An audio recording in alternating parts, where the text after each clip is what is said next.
Hello guys, welcome back to my channel Mampi blog.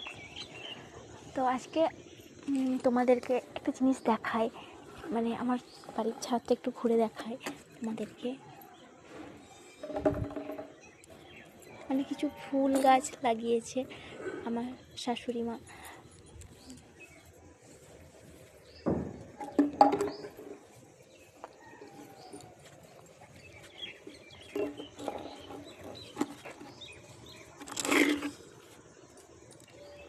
ওটা হচ্ছে লেবু গাছ, আর এগুলো ড্রাগন গাছ। মানে 1.5 বছর হতে চললো, এখনও কিছুই হয়নি, যত্ন সেভাবে করা হয়নি। আমার হাজব্যান্ড ওইভাবেই রেখে দিয়েছে। ও এখানে থাকে না, ও শিলিগুড়ি থাকে, যার কারণে মানে কিছুই করেনি।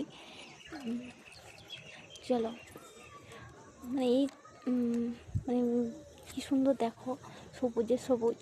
আর যখন মানে সোনালি ফসল ফলবে তখন আরও কত ভালো লাগবে। তো আমার তো বেশ ভালোই লাগে ছাদে উঠলে, মানে এইরকম দেখতে পাই। ঠিক আছে, এই জায়গাটা আমার মানে ছোটো শ্বশুরদের, আর এটা আমাদের।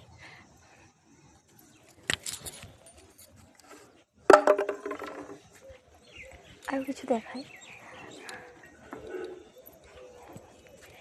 এটা আমাদের উঠান, আর একটা কলতলা।